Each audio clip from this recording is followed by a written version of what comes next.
Dr. Ben Carson is continuing to embarrass himself. He's doing a national media tour because he wants to be president, which is hilarious.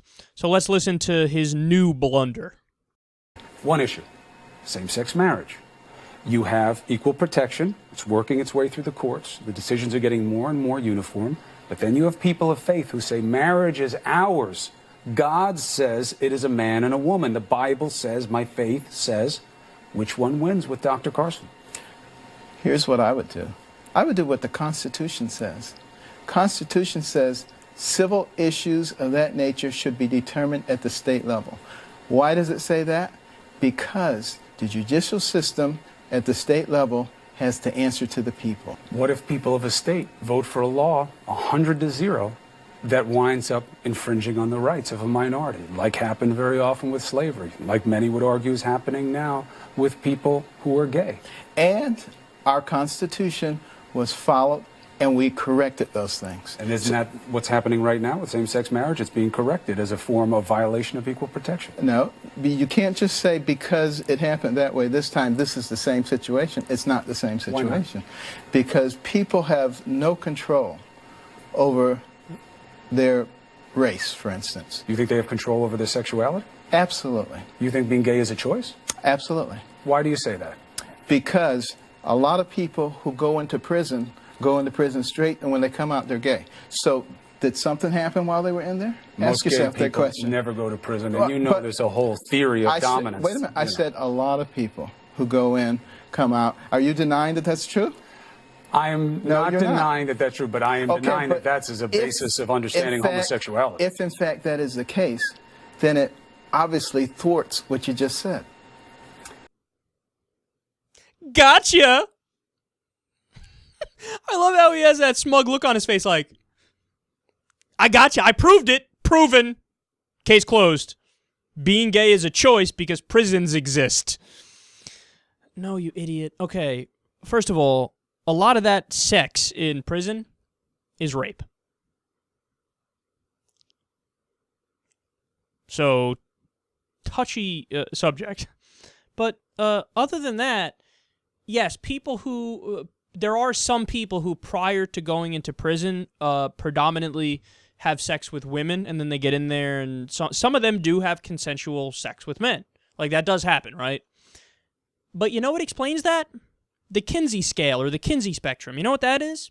That's the theory of sexuality, which posits that you can fall anywhere on this spectrum. One side of the spectrum is totally straight. The other side of the spectrum is totally gay. And then there's a whole bunch of different stuff in between. You could be perfectly bi, where you're 50% attracted to each sex. Or you could be, 75% straight, 25% gay, or 75% gay, 25% straight. So you mostly have sex with the same sex and sometimes the opposite sex, but you still enjoy it, or vice versa. So there's this spectrum of sexuality, and all those guys who in prison end up having consensual sex with one another, it's because they fall somewhere on that spectrum and there's no other options in prison.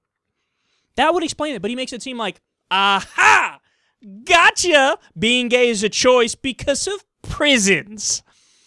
So, as many people have brought up, well then, Dr. Carson, if being gay is a choice, when did you choose to be straight? So it was obviously an option. Sucking dicks was an option for you that you considered. You considered taking it in the ass from a giant rod. You considered it. There's nothing wrong with that. Hey, you said it. It's you who said it was a choice. I didn't say it was a choice. You said it was a choice. So if you think it's a choice, then at some point you went either blow Ted or take it in the ass from Jonathan, or I can go with Betty. So, how old were you? 23 when you made that decision? I'm going to go with women. I'm just a humble servant here, a humble talk show host, posing questions, and you can go ahead and answer that however you see fit, sir. No, see, this is the thing that is universal when we talk about this. Anybody who says sexuality is a choice, and they're as convinced as he is there, he really is convinced. You heard him. Absolutely. So what? People can control their sexuality? Yeah, absolutely. It's a choice. Well, you know why he says that? Because it is a choice to him. Everybody who says that is somebody who is attractive to one extent or another to both sexes. So what they do is they're projecting. They say, well, I feel like this, and I guess I'm normal. I guess everybody else feels the same thing. So therefore, everybody can go both ways, and it's just who you choose to go with. So yes, it's a choice. Yes. What they're missing, of course, is, no, the spectrum exists. And actually, probably a majority of people are on the side of the spectrum that's totally straight. So you're just totally misreading the situation and letting us know a lot about how you really are and what you really believe. And then, by the way, he came out afterwards and gave a sad non-apology. It was a so-called apology, but it was one of those things where it's like, I'm sorry that some people were offended by what I said. Very carefully worded to not say, hey, I'm wrong, but more to say, sorry you felt a certain way when you read it. Save it, you know. I hate those kinds of apologies. If you're really sorry, come out and say it. If not, don't. And then he also said, I'm just not going to discuss gay issues anymore.